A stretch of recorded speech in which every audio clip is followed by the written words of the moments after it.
ये सब सुनकर यकीन नहीं हो रहा था उन्हें। इस तरह के शब्द उनके कानों में गर्म पिघलते लावे की तरह पड़ रहे थे। जिसे इतने नाजों से पाला था वही आज इतना बदल गया था। दामाद जी, मेरी भी उम्र है, बल्कि आपके पिता की उम्र की ही हूँ। अरे कुछ शर्म लिहाज भी तो रखना चाहिए ना। दुनिया वाले क्या कहेंगे दामाद जी। कुणाल की सास उससे ये सब बातें कहती जा रही थी और कुणाल सब कुछ चुपचाप सुन रहा था।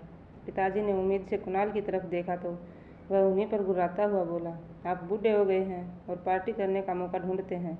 आप दोनों को किसी की कोई पड़ी ही नहीं है। मुझे शर्मिंदा करवाने में आपको मज़ा आता है। इस उम्र में ये सब करते कुछ तो शर्म किया कीजिए। कुणाल की पत्नी सरलिन कब से दोनों सास ससुर को घूर रही थी। सास बेचारी एक तरफ सिमटी खड़ी हुई थी, जैसे उन्होंने कोई पाप कर दिया हो। कुणाल ने कहा, सब अंदर चलो, किसी को इनके पास रुकने की ज़रूरत नहीं है। सरलिन अपनी माँ के साथ कमरे में चली गई और कुणाल भी वहाँ से चला गया। सरलिन की माँ सरलिन से कह रही थी, सरलिन, तेरे सास ससुर जैसा तो कोई नहीं देखा मैंने। बेटे बहू हैं घर में और ये अकेले सालगिरह मना रहे हैं। तभी वहाँ कुणाल आ गया तो उसे देखते ही उसकी सास ने कहा, बेटा जी, बुरा मत मानना आप, मुझे तो आपके माता पिता अजीब लगते हैं। जाने आप इनके साथ कैसे रहते हो। ये कहकर वो दोनों के चेहरे देख रही थी। बाहर बैठे अलका जी और नरेश जी वो सब बातें सुनाकर आ गए थे। वो दोनों बेचारे अकेले बैठे रो रहे थे। नरेश जी और अलका जी की शादी 50 साल पहले हुई थी। जीवन तो खुशहाल था, लेकिन शादी के 12 साल हो गए थे, लेकिन उनको कोई संतान नहीं हुई। हर जगह जाते और जैसा डॉक्टर कहते वैसा ही करते, मगर कहीं से कोई फ़ायदा नहीं हो रहा था। अलका जी कितनी बार रोया करती थी कि पता नहीं भगवान हमसे रूठे हैं क्या, हमारी गोद अभी तक सुनी है। बेचारे इलाज करा करा कर थक चुके थे। हर उस जगह जाते थे जहाँ से कोई संतान की आस जगा देता था। हर जगह धागे मन्नत मांग कर आते कि भगवान मुझे एक संतान का सुख तो दे दीजिए, माता पिता बनने का सौभाग्य हमें भी चाहिए।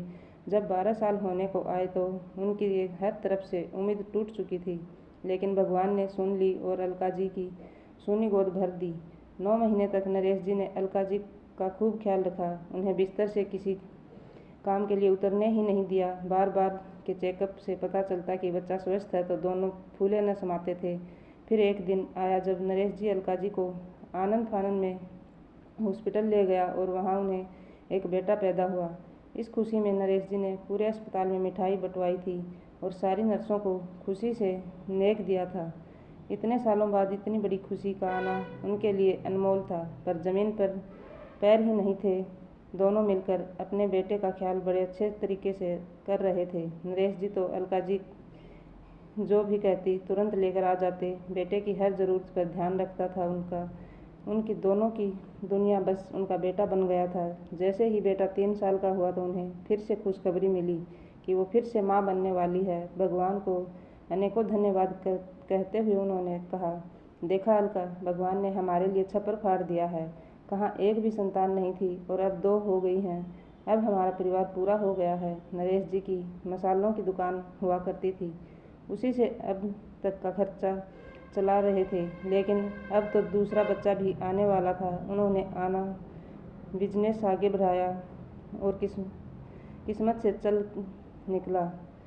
उनके अपने मसाले के पैकेट बनने लगे जो पसंद भी किए जाने लगे। उन्हें जब संतान नहीं हो रही थी तो उन्हें जीने की ज़्यादा चाह नहीं रह गई थी। जीवन में मायूसी शामिल थी, लेकिन जब से उनके घर में 2 बच्चे हुए तब से उनकी उदास ज़िंदगी में मुस्कुराहट आ गई थी। दूसरी बेटी पैदा हुई, दोनों बच्चे बड़े होने लगे और उनका बेटा कुणाल तो स्कूल भी जाने लगा था।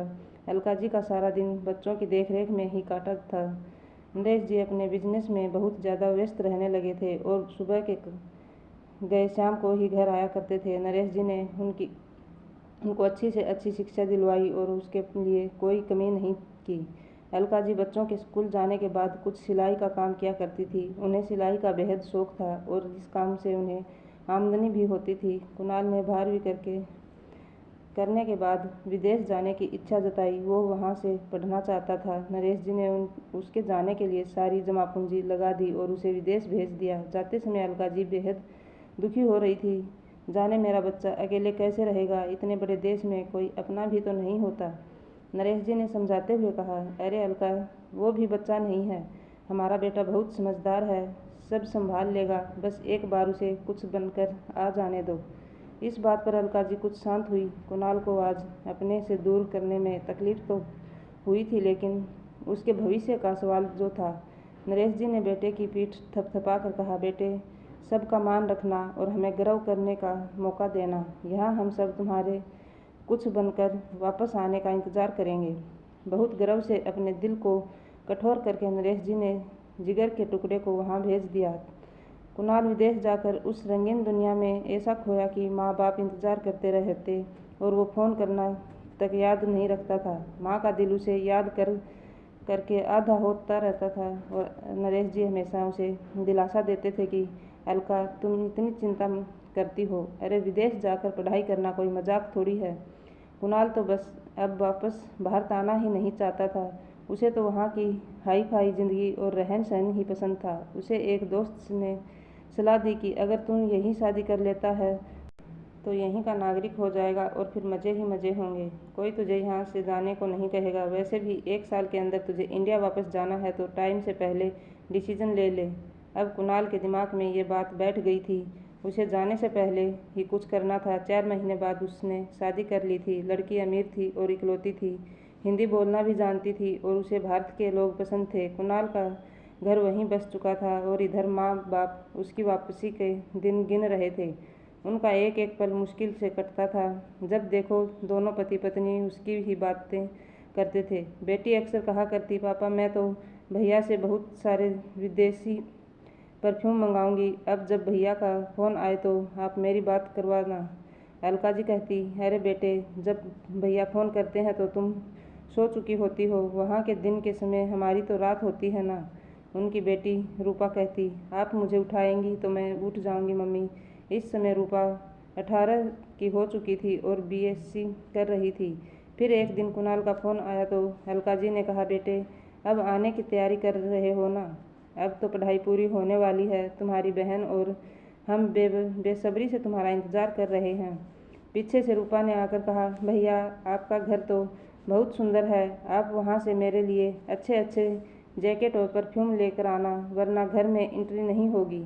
अलका जी बोली, ये तो पागल लड़की है। अच्छा बेटा, अपना ख्याल रखना और जल्दी आना। नरेश जी ने कहा, बेटे कोई ज़रूरत हो तो बता देना, हिचकिचाहट मत कर रखना, यहाँ आकर तुम्हें बहुत कुछ संभालना है। लेकिन कुणाल सोच रहा था कि कैसे आने से मना करे।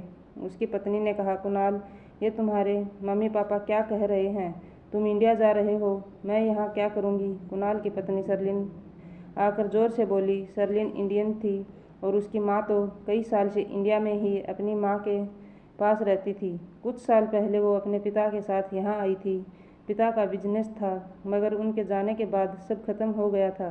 उसकी माँ कभी विदेश नहीं आई, उन्हें इंडिया में रहना ही पसंद था। कुणाल ने कहा, अरे सरलिन, तुम्हें लेकर जाऊंगा, अकेले थोड़ी जाऊंगा। एक दिन कुणाल ने घर में फ़ोन करके सब सच सच बता दिया। तुमने शादी कर ली है कुणाल, बताया क्यों नहीं? तुम्हें पता भी है कि तुम्हारे आते ही कितने लोगों से मिलना तय किया था तुम्हारा, क्योंकि तुम्हारे लिए इतने बड़े बड़े रिश्ते आ रहे हैं और ये लव मैरिज करने से पहले हमसे भी पूछते तुम्हारी बहन पर क्या असर पड़ेगा। कुणाल ने कहा, पापा सरलिन अंग्रेज़ नहीं है बल्कि इंडियन ही है, बहुत अच्छी है और आपको भी पसंद आएगी। हाँ, उसके पापा नहीं हैं बल्कि उसकी माँ तो इंडिया में ही रहती है, वहाँ उसकी नानी भी रहती है। रूपा ने कहा, अरे भैया, भाभी से कब मिलवा रहे हो? मुझे देखना है कि मेरी भाभी कितनी सुंदर है। अलका जी और नरेश जी रूपा की खुशी को देखकर कुछ नहीं बोले। कुणाल ने कहा, चिंता मत करो रूपा, जल्दी ही आ रहा हूँ। हम दोनों की पढ़ाई पूरी हो चुकी है। सरलिन को इंडिया पसंद है और उसे भी अपनी नानी और माँ से मिलना है, तो बस जल्दी ही आएंगे। दोनों माता पिता के दिल को बड़ी ठेस लगी और वे सोचने लगे, जिस बेटे को पाल पोस कर इतनी उम्मीदों से बड़ा किया, आज उसने हमारे अरमान तोड़ कर बिना बताए शादी कर ली। हमारे सपनों का भी ख्याल नहीं किया। वह तो यह चाहते थे कि उनकी बहू पढ़ी लिखी, सुशील, संस्कारी हो, लेकिन अब सब खत्म हो चुका था। अलका जी ने कहा, दुखी मत होइए, मेरा मन कहता है कि हमारी बहू अच्छी होगी और कुणाल की पसंद कोई ऐसी वैसी थोड़ी हो सकती है, आप उसे आ जाने दीजिए। अलका जी ने नरेश जी को तो समझा रही थी, मगर उनका दिल अंदर से टूट रहा था। उन्होंने अपनी नई बहू के लिए गहने बनवाने शुरू कर दिए थे। नरेश जी सब कर रहे थे, लेकिन वो उत्साह नहीं था। एक दिन कुणाल सरलिन को लेकर आ गया। घर में सब खुश थे, नरेश जी भी खुश तो थे, मगर अंदरूनी तौर पर उनका मन उदास था। जैसे ही दरवाजे पर गाड़ी आकर रुकी तो अलका जी ने आरती का थाल लेकर खड़ी हो गई और रूपा ने हाथ में गुलाब के फूल की माला संभाल ली। चौखट में चावल से भरा कलश रखकर दोनों खड़ी रही। कुणाल सरलिन को लेकर उतरा तो रूपा खुशी से नाच उठी। दोनों दरवाजे पर खड़े हुए और अलका जी ने मुस्कुराते हुए उन्हें आने की बधाई दी। उन्हें तिलक कर माला पहनाई और सरलिन से कलश पैर लगवाकर अंदर प्रवेश करवाया गया। दोनों ने माता पिता के पैर छुए। सरलिन खुश होकर घर देख रही थी। रूपा तो बस सरलिन को ही निहार रही थी और बार बार कुणाल के कान में कह रही थी, भाई इतनी सुंदर भाभी पूरे पड़ोस में किसी की नहीं होगी। सरलिन को पूरी तरह इंडिया के रंग में रंगे देख नरेश जी खुश हो गए। सरलिन ने भी अपने हाथ से हलवा बनाकर सबको खिलाया तो सब हैरान रह गए कि विदेश में रहकर भी सरलिन भारतीय खाना कितना अच्छा बनाती है। अब नरेश जी की नाराज़गी जा रही थी और अलका जी भी सब भूल गई थी। उन्होंने अपने बेटे बहू के लिए रिसेप्शन पार्टी दी, जिसमें सारे रिश्तेदारों को बुलावा दिया गया। अलका जी ने बहू के लिए बनवाए गहनों को उसे दिया और कहा, ये तुम्हारे लिए ही बने थे सरलिन, अब तुम इन्हें पहनकर बिल्कुल दुल्हन की तरह तैयार हो जाओ। सरलिन ने भी कहा, मम्मी जी मेरा सपना था कि मैं भारतीय दुल्हन की तरह सजूं, लेकिन आप तो जानती हैं कि विदेश में इस तरह शादी नहीं होती, और फिर वहाँ कोई था ही नहीं, यहाँ सब हैं, तो अब मेरा सपना भी पूरा हो गया। अलका जी बहुत खुश हुई और बहू को अच्छे से तैयार करवाया। जो भी पार्टी में आया वो सरलिन को देखते ही रह गया। पार्टी के बाद सब अपने अपने घर लौट गए। नरेश जी ने कहा, कुणाल मैं अब रूपा की शादी करना चाहता हूँ, इसकी भी उम्र हो गई है, तुम लोग जाने कब चले जाओ तो इसका विवाह भी किए देते हैं, लड़का मैंने देखा हुआ है। ये सुनकर सरलिन ने खुशी से कहा, मुझे तो एक और मौका मिल गया सजने का। घर खुशियों से भर गया था और रूपा की शादी की तैयारियां भी शुरू हो गई थी। 1 महीने के अंदर शादी हो गई और रूपा की विदाई हो गई। अब तक सरलिन का व्यवहार बहुत अच्छा था और उससे सब खुश थे। नरेश जी अपनी बहू की एक मांग पर हर चीज़ ला कर देते थे। उन्होंने उसे रूपा के जैसा ही माना था और सरलिन भी सबका ख्याल रख रही थी। उसने भी सास ससुर की पूरी सेवा की और पूरे मन से सारे काम करती रही। एक दिन कुणाल ने कहा, सरलिन तुम्हें अपनी माँ से मिलने कब जाना है? अलका जी ने कहा, अरे कुणाल हमें भी मिलना है उनसे, उन्हें यहीं ले आओ ना, कुछ दिन साथ रह लेगी। नरेश जी ने भी कहा, हाँ हाँ क्यों नहीं, बुला लो। सरलिन अपने सास ससुर के ऐसा कहने पर बहुत खुश थी। उसे भी माँ से मिलना था। उसकी माँ दूसरे शहर के एक गांव में रहती थी। उसकी माँ भी थी जो अपने बेटे के साथ रहती थी, लेकिन सरलिन की माँ आशा जी को गांव में रहना ही पसंद था। इसी कारण वो कभी अपने पति के साथ विदेश नहीं गई। कुणाल जाकर अपनी सास को घर ले आया। आशा जी बिल्कुल गांव के सोच विचार की थी और दिन भर गांव की बातें करती रहती थी। एक दिन रूपा पग फेरे के लिए आई तो वो अजीब सी नज़रों से उसको देखने लगी। रूपा 2 दिन रहकर चली गई, लेकिन आशा जी ने कहा, सरलिन तुझे नहीं लगता कि रूपा की इस घर में कुछ ज़्यादा ही चलती है, कहीं तेरा हक न ले जाए? सरलिन ने हंसकर कहा, नहीं माँ ऐसा नहीं है, वो अच्छी है, फिर सब उसका भी तो है। आशा जी ने तुरंत कहा, अरे ऐसा कैसे, उसका क्यों होगा सब, अरे वो पराए घर की हो गई है, अब उसका यहाँ कुछ नहीं है, तू ख्याल रखना कि कहीं तेरा सब लूट कर न ले जाए। सरलिन ने कहा, माँ आप भी पता नहीं क्या क्या सोच रही हैं। अब सरलिन की माँ ने आते जाते उसके कान भरने शुरू कर दिए थे। हद तो तब हो गई जब उन्होंने कुणाल से भी कहना शुरू कर दिया, अरे दामाद जी समधन जी कितना खर्चा करती है। कुणाल ने कहा, मम्मी जी फिक्र मत कीजिए, पापा का अच्छा बिजनेस है, पैसे की कोई कमी भी नहीं है, मेरा भी इतना अच्छा पैकेज है। आशा जी खामोश हो गई और उस वक्त कुणाल को उसकी ही माँ के खिलाफ भड़काने में नाकाम हो गई। मन में कहने लगी, काश मेरा भी बेटा होता, लेकिन ये है ना मेरे दामाद जी, ये भी तो मेरे बेटे हैं, लेकिन ये मेरी तब तक नहीं सुनेंगे जब तक समधन जी का असर रहेगा। कुछ तो करना पड़ेगा। वो हर बार सरलिन को भड़काने की कोशिश करती रही। वो हर बार कहती कि तेरे सास ससुर तेरे साथ भेदभाव करते हैं। अब सरलिन कार लेकर बाहर जाने लगी थी। उसकी कुछ सहेलियाँ उसकी तरह विदेश से वापस आ गई थी और उसी शहर में थी। सबकी अमीरी के आगे सरलिन भी अपनी अमीरी दिखाने लगी। कुणाल ने उसकी जिद पर उसे महंगी कार खरीद कर दी। अब वो सारा दिन कार लेकर कभी मॉल तो कभी रेस्टोरेंट घूमती थी। सास ससुर उसमें आए बदलाव को देखकर चकित हो रहे थे। उन्होंने कुणाल से कहा, बेटा बहू को समझाओ, इस तरह पैसा बर्बाद करना अच्छा नहीं होता। भविष्य के लिए बचाना भी तो है। कुणाल ये बात सुनकर बोला, पापा इतने साल विदेश में रही है, अब कुछ तो बदलाव आएगा ही न। इतने दिन से आपके अनुसार रह रही थी, करने दीजिए, कुछ गलत थोड़े है। सास ससुर इस पर खामोश रह गए।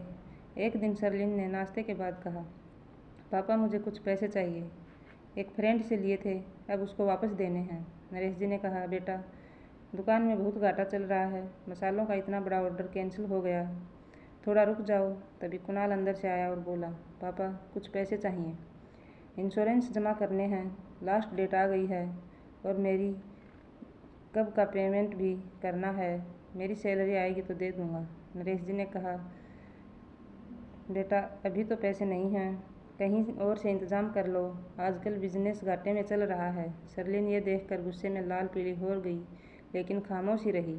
सरलिन सारा दिन घर रही, उसकी माँ उसके कान भरती रही और वह चुप बैठी रही।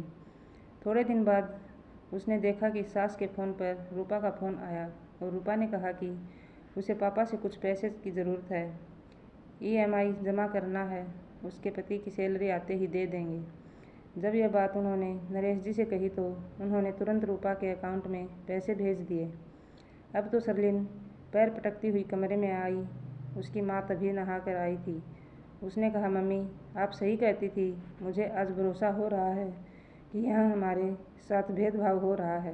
कुणाल को सब बताना पड़ेगा, नहीं तो पापा रूपा पर सब लुटा देंगे। जैसे ही शाम हुई, सब खाने और बैठे तो नरेश जी ने कहा, कुणाल तुम्हारी जॉब तो ठीक है, लेकिन मेरा बिजनेस नुकसान में है, कर्जा भी है, सोच रहा हूँ कि इससे पहले कि और कर्जा हो जाए मैं बिजनेस बंद कर देता हूँ। कुणाल हैरान होकर उन्हें देखने लगा। तभी अलका जी ने कहा, अरे सब खत्म कर देंगे क्या और फिर हम क्या करेंगे। नरेश जी ने कहा, अरे अब बेटा कमाने लगा है, वो सब संभाल लेगा, फिर कभी न कभी तो हमें रिटायर होना ही था, तो अब सही। सरलिन और उसकी माँ देखते ही रह गए। बगल में बैठी सरलिन को उसकी माँ ने कोहनी मारी। सरलिन 2 मिनट बाद उठकर चली गई। उसकी माँ भी उठकर चली गई और जाकर बोली, बेटा ऐसे तो ये खर्च तुमसे मांगेंगे, बेचारे दामाद जी कब तक इनके खर्चे उठाएंगे, ये तो जब देखो रूपा पर खर्चा करते हैं। सरलिन का मन इन बातों से और जलने लगा। रात को कुणाल से सरलिन ने कहा, कुणाल पापा ने दुनिया भर के खर्चे कर डाले और अब बिजनेस बंद करके तुम्हारे खर्चे पर रहना चाहते हैं। अगर ऐसा ही करना था तो कल रूपा को पैसे क्यों भेजे। इन्हें अपने खर्चे बंद करने पड़ेंगे। इस तरह खर्च से तो घर का खर्च चलने से रहा। कुणाल नहीं तो ये हमें सड़क पर लाकर रख देंगे। कुणाल खामोश था और पापा की बात के बारे में सोच रहा था। कुछ दिन बाद नरेश जी को कुछ पैसों की ज़रूरत थी। उन्होंने कुणाल से मांगे तो कुणाल ने कहा, पापा अब सारे खर्चे मेरी सैलरी पर निर्भर हो गए हैं, थोड़ा खर्चों पर कंट्रोल कीजिए। नरेश जी खामोश उसकी ओर देखते रह गए। उन्होंने तो आज तक कभी ऐसा नहीं कहा। अलका जी ने कहा, अरे वो अकेला रह गया है ना, जिम्मेदारी आई है तो संभालने का मौका दीजिए। अब आए दिन ऐसा होने लगा। सारे घर खर्च पर अब सरलिन नज़र रखने लगी और एक एक पैसा गिन गिन कर खर्च करने लगी। अगर सास खाने में कुछ पकवान बना देती तो उसकी माँ उससे चुगली करने लग जाती। अरे सरलिन, तेरी सास आज हलवा किस खुशी में बना रही है, मैंने देखा कि भर भर कर घी डाल दिया उसने। अरे बेटे पर ज़रा सा तरस नहीं खाते समधी जी और समधन जी, हाथ खींच कर काम करना चाहिए ना। सरलिन ने जाकर अपनी सास से गुस्से में कहा, मम्मी जी किसने कहा हलवा बनाने के लिए, और अगर बनाया है तो इतना घी क्यों डाल रही हैं। अलका जी ने कहा, बेटा बिना घी तो हलवा अच्छा ही नहीं लगेगा और ज़रा सा ही डाला है, तुम फिक्र मत करो, मुझे पता है कि सबकी सेहत का ख्याल करके बोल रही हो। सरलिन ने कहा, हाँ सेहत का भी और जेब का भी, आपकी तो खाली है, मेरे पति पर ही सारा बोझ आ गया है। आप दोनों तो अब आराम से घर में टीवी देखकर पड़े रहते हैं और वो बेचारा सारा दिन ऑफिस में घिसता रहता है। अलका जी ये सुनकर जैसे जम ही गई। कानों को सरलिन के ये शब्द तीर की तरह चुभे थे। उन्होंने कहा, क्या बात है सरलिन, तुम तो ऐसे नहीं थी। अरे हमने भी तो कभी नहीं कहा। जब कुणाल के पापा रात तक दुकान में मसालों के बीच खांसते थे, एक एक पैसे की तंगी बर्दाश्त की, मगर कुणाल को ऐसा एहसास तक नहीं कराया। आज इतना पढ़ लिख कर आगे बढ़ चुका है तो क्या हमारा कोई हक नहीं है? सरलिन ने उन्हें घूर कर कहा, मम्मी सारा हक आप ही ले लीजिए, मैं तो जैसे गुलाम हूँ यहाँ। रोती हुई सरलिन कमरे में चली गई। अलका जी को समझ ही न आया कि इतनी बातें सुनाकर सरलिन खुद क्यों रोई। रात को कुणाल के आने पर सरलिन ने उससे शिकायत कर डाली। कुणाल को गुस्सा आ गया और उसने माँ से कहा, मम्मी सरलिन को सम्मान देना हमारा फर्ज है, फिर उसे नीचा दिखाकर आपको क्या मिला? अलका जी ने कहा, बेटे नीचा नहीं दिखाया, जो उसने कहा मैंने उसका ही जवाब दिया।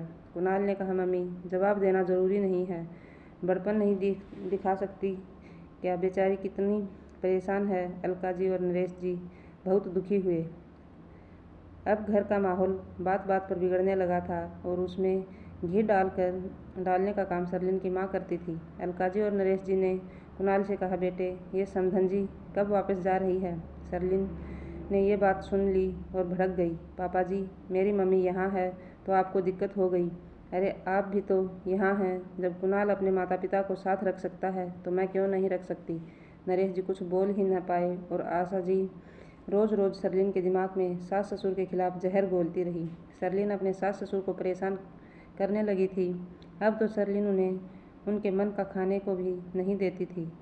ससुर से कहती कि आप उल्टा सीधा खाएंगे तो आपकी तबीयत खराब हो जाएगी, फिर हमें ही परेशानी उठानी पड़ेगी, खामखा खर्चा होगा। नरेश जी बीमार रहने लगे थे। बेटा अब बैठकर बात ही नहीं करता था। कभी कभी रूपा घर आती तो घर में चाहे नाश्ते पर भी इसके जाने के बाद उंगली उठा देती थी। मम्मी जी रूपा अपने घर ही तो आती, कोई खाने तो नहीं आती जो आप मेहमानों की तरह उसके आने सामने चार चार नाश्ते रख देते हैं। वो खाती ही कितना है, आप तो नुकसान करने में लगी रहती हैं। ज़रा बेटे का भी तो सोचिए। सरलिन ने खुद के खर्चों पर कभी समझौता नहीं किया। एक बार अलका जी ने कह ही दिया, बहू इतना महंगा खर्च क्यों करती हो? तो सरलिन ने कहा, आपने तो अपनी ज़िंदगी जी ली, अब मुझे रोकना चाहती हैं? अरे मेरे पति का पैसा है, जैसे जी करे वैसे चाहे उड़ाऊँ। अलका जी का मन बहुत दुखी हुआ। बहू की ज़्यादातरी और बुरा बर्ताव इतना बढ़ चुका था कि अब वो किचन में जाने से भी डरती थी और अगर कुछ करने लगती तो आशा जी जाकर बेटी के कान भर आती थी। रूपा आती तो माता पिता उसके सामने खुश होने का दिखावा करने लगते थे। नरेश जी की शादी की 50वीं सालगिरह थी और सुबह से किसी ने उन्हें बधाई तक नहीं दी। बाकी सुबह जी कुणाल सरलिन और अपनी सास को लेकर बाहर चला गया और कह गया कि खाना बना कर रखें, शाम तक आएंगे। अचानक रूपा ने फ़ोन करके कहा, पापा सुभाष को आपके साथ काम है, उन्हें आपकी मदद की ज़रूरत है, उनके साथ फैक्ट्री चले जाइए और हाँ माँ को भी ले जाइए, वो भी थोड़ा घूम लेंगी। नरेश जी ने कहा, बेटा तेरा भाई भाभी भी बाहर गए हैं, रात को आएंगे, घर में कोई होना भी तो चाहिए। वो रूपा से कहना नहीं चाहते थे लेकिन जानते थे कि अगर गए तो बहू घर को सिर पर उठा लेगी और उन्हें अलका जी के साथ अपनी सालगिरह भी मनानी थी। लेकिन रूपा ने कहा, पापा आप चिंता मत कीजिए, भाभी भैया से मैं कह दूंगी, आप जाइए, अब इतना ज़रूरी काम आ पड़ा है जिसे आप ही ठीक कर सकते हैं। रूपा ने सालगिरह का जिक्र तक नहीं किया और फ़ोन काट दिया। नरेश जी ने अलका जी से कहा, कैसा समय आ गया है, आज किसी को भी हमारी सालगिरह तक याद नहीं है, सबको अपने काम की पड़ी है, लेकिन आज तुम फिक्र मत करो, हम अपनी सालगिरह ज़रूर मनाएंगे। दामाद जी के काम के बाद दोनों घूमने और तुम जो मन में आए वो खाना, अपनी पसंद की साड़ी भी खरीदना, कुणाल के आने से पहले घर वापस भी आ जाएंगे। अलका जी ने कहा, लेकिन पैसे कहाँ से आएंगे? नरेश जी ने कहा, अरे अलका पैसों की चिंता मत करो, मैंने कुछ बचा कर रखे थे, आज के लिए वही काम आएंगे, उन पर सिर्फ तुम्हारा हक है और तुम भी साथ चलो, इस बहाने आज के दिन थोड़ा घूम लोगी। आज उनके कितने अरमान थे कि शादी के 50 साल पूरे हुए थे, लेकिन दुख ये था कि घर में तो किसी को याद ही नहीं था। आधे घंटे में ही रूपा सुभाष के साथ घर आ गई और बोली, पापा आप जाइए, मम्मी को भी ले जाइए, तब तक मैं रुकती हूँ, भैया आ गए तो बता दूंगी। नरेश जी ने अब भी रूपा से कुछ नहीं कहा और निकल गए।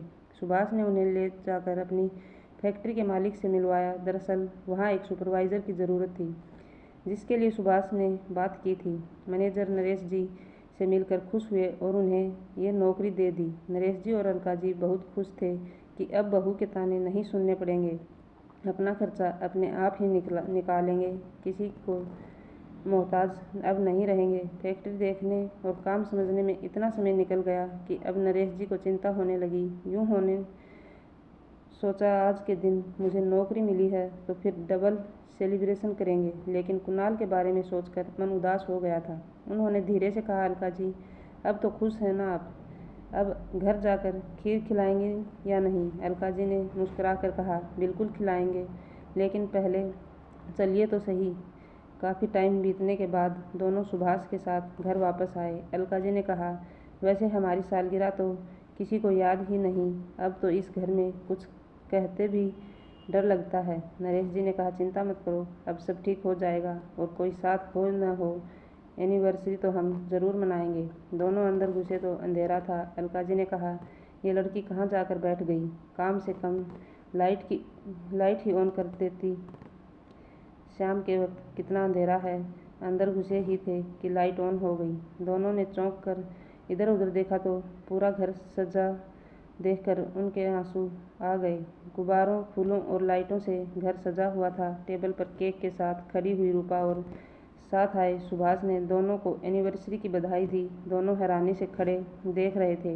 रूपा ने कहा, पापा कैसा लगा हमारा प्लान? नरेश जी ने कहा, हमें तो लगा आज किसी को याद ही नहीं है, लेकिन तुमने तो हमें सरप्राइज ही कर दिया। अलका जी की आंखों से आंसू बह रहे थे। रूपा ने कहा, मम्मी ऐसा हो सकता है क्या कि मैं भूल जाऊं? इसके बाद सब बैठे तो नरेश जी ने कहा, आज तो डबल खुशी है, अलका जी खीर बना लीजिए। अलका जी खुशी खुशी खीर बनाने चली गई। रूपा ने कहा, मम्मी जब तक आप खीर बनाती हैं मैं सबके लिए सुभाष के साथ जाकर आपके फेवरेट रेस्टोरेंट से खाना पैक करा कर ले आती हूँ। भैया भाभी के आने से पहले आ जाऊँगी, फिर सब मिलकर खाएंगे। रूपा कहकर चली गई और अलका जी खीर बनाती रही।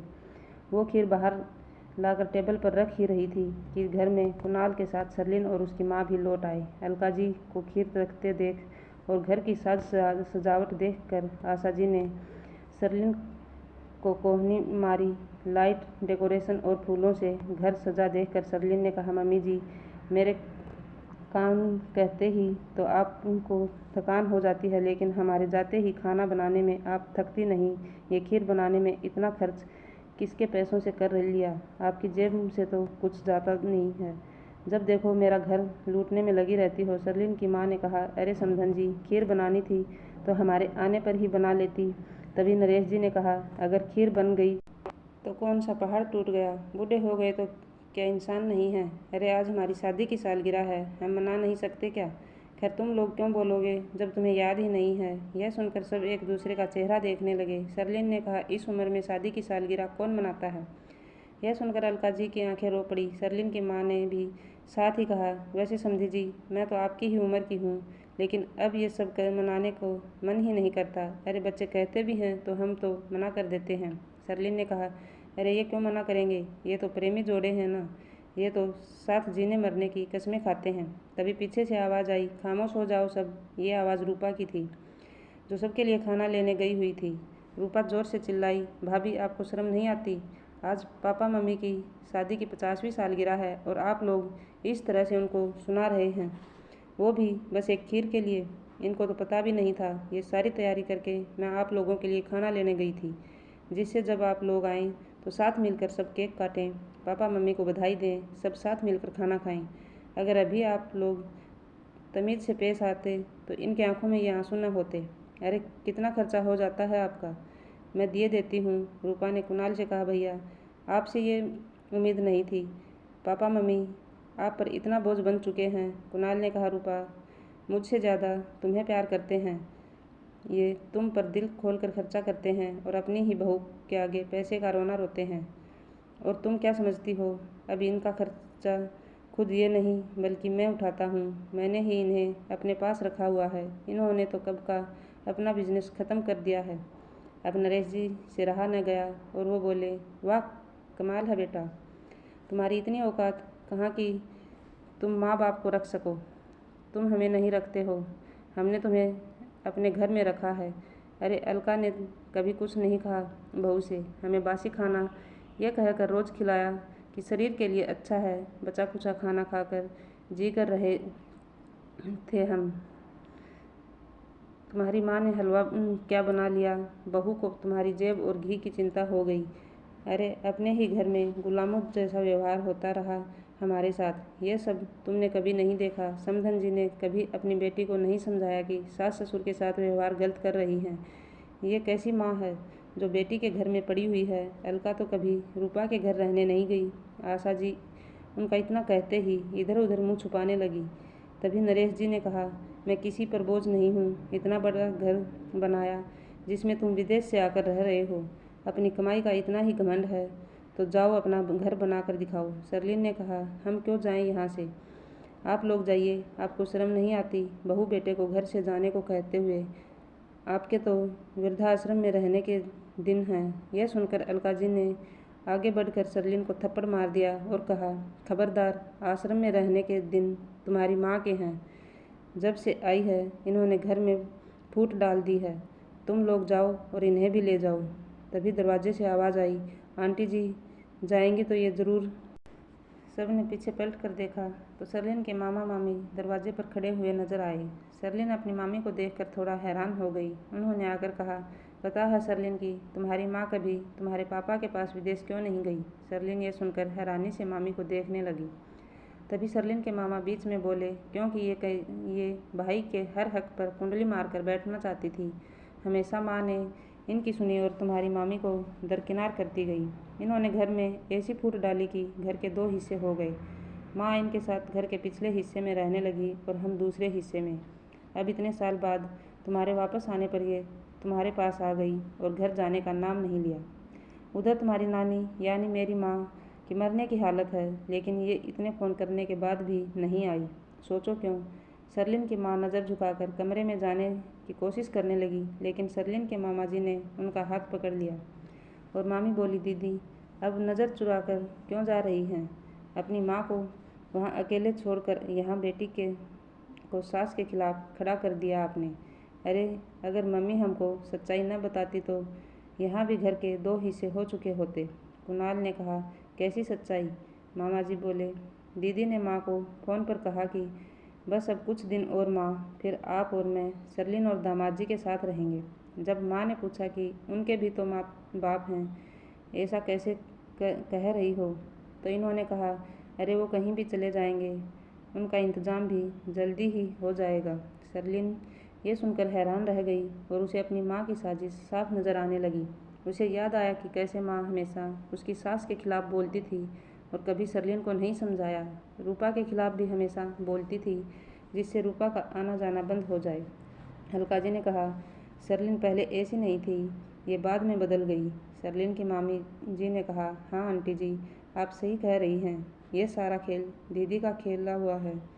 इन्हें फूट डालने में बहुत मज़ा आता है। आशा जी के भाई ने कहा, दीदी जो अपनी बेटी के घर में किया है, अब उसके बाद मैं तो आपको घर नहीं ले जा सकता हूँ। तभी कुणाल ने कहा, सही कहा मामा जी, मैं भटक गया था। इन्होंने हर वक्त मेरे कान भरकर मुझे अपने ही माता पिता के खिलाफ खड़ा कर दिया। इनके ही कहने पर मैं अपनी इकलौती बहन के खिलाफ खड़ा हो गया। क्या क्या नहीं कहता रहा माँ बाप को। अब नहीं माँ जी, आप अपना सामान उठाइए और जाइए। आशा जी रोने लगी, दामाद जी भाई तो ले जा नहीं रहा है, अब कहाँ जाऊँगी। मुझसे गलती हो गई। मुझे लगा कि मेरी बेटी पर मेरा ही हक है। अपनी ही बेटी के घर में फूट डाल दी मैंने। समधन जी आप मुझे माफ़ कर दीजिए। सरलीन ने कहा, नहीं अब आप यहाँ नहीं रह सकती, अभी निकल जाइए यहाँ। आपके कारण मुझे सबके सामने शर्मिंदा होना पड़ रहा है। आपने तो मेरी आंखों पर ही पर्दे डाल दिए थे। आशा जी रो रो कर माफ़ी मांगने लगी, कभी नरेश जी तो कभी अलका जी से, लेकिन कोई नहीं सुन रहा था। तभी उनके भाई ने कहा, आप मेरे साथ चलिए, कम से कम इनका तो पीछा छोड़िए, आशा जी भाई के साथ जा चुकी थी। अब कुणाल और सरलिन सामने खड़े अपने माँ बाप से नज़र नहीं मिला पा रहे थे। कुणाल ने कहा, पापा माफ़ी किस मुंह से मांगूं? मैंने आपसे गलत व्यवहार किया। सरलिन भी रोकर माफ़ी मांगने लगी। नरेश जी ने कहा, कुणाल तुमने तो हमें अपने ही संस्कारों पर शक करने पर मजबूर कर दिया है। कोई कान भरे या लाख पर्दे डाले, लेकिन अपने माँ बाप के बारे में तुमने ऐसा कैसे सोच लिया? अरे तुम्हारी पढ़ाई और तुम्हें बाहर भेजने की खातिर कितने पापड़ बेले थे हमने। तुम्हें पता भी नहीं है कि विदेश में पैसे भेजने के लिए तुम्हारी माँ और मैं कितनी मेहनत करते थे। तुम्हारी माँ ने रात रात भर लोगों के कपड़े सिले हैं, उसको तुमने हलवे के लिए इतना सुना दिया। बहू ने तो कह दिया कि हमारे बेटे पर कोई हक नहीं है। जब हक नहीं है तो तुम लोग कहीं और जाकर रह लो। इस घर पर तुम्हारा हक नहीं है और तुमसे पैसे मांगने नहीं आऊँगा। आज इतना खुशी का दिन था, मुझे सुपरवाइज़र की नौकरी मिली थी, लेकिन तुम इतने बेगैरत निकले कि तुम्हारे साथ हम खुशी भी नहीं मना सके। यह सुनकर कुणाल के होश ही उड़ गए। वो रोकर कहने लगा, पापा प्लीज़ एक मौका दे दीजिए, मुझसे गलती हो गई। आपके बिना मैं क्या करूँगा? मुझे एहसास है कि मैंने आपको गलत समझा। सरलिन और कुणाल अपने माँ बाप के पैरों में गिरकर माफ़ी मांग रहे थे। रूपा भी अपने पति के साथ खड़ी देख रही थी। तब रूपा ने कहा, पापा गुनाहगार तो जा चुका है, अब इन्हें अपनाकर आप भी बड़प्पन का सबूत दे दीजिए। एक मौका तो देना बनता ही है। सरलिन ने रूपा की तरफ देखा तो उसे रूपा को लेकर अपनी सोच पर शर्मिंदगी हुई। अंत में नरेश जी ने उन्हें माफ़ करते हुए कहा, चलो अब मिलकर केक काटते हैं, अंत भला तो सब भला। कुणाल रोते हुए अपने पापा से लिपट गया। उसने कहा, पापा ये सब अब दोबारा कभी नहीं होगा। सरलिन ने भी सास ससुर के पैर छुए और कहा, मैं अपने हाथों से मम्मी पापा को खीर खिलाऊंगी। सब सही हो चुका था और अलका जी ने बहू को गले से लगा लिया था।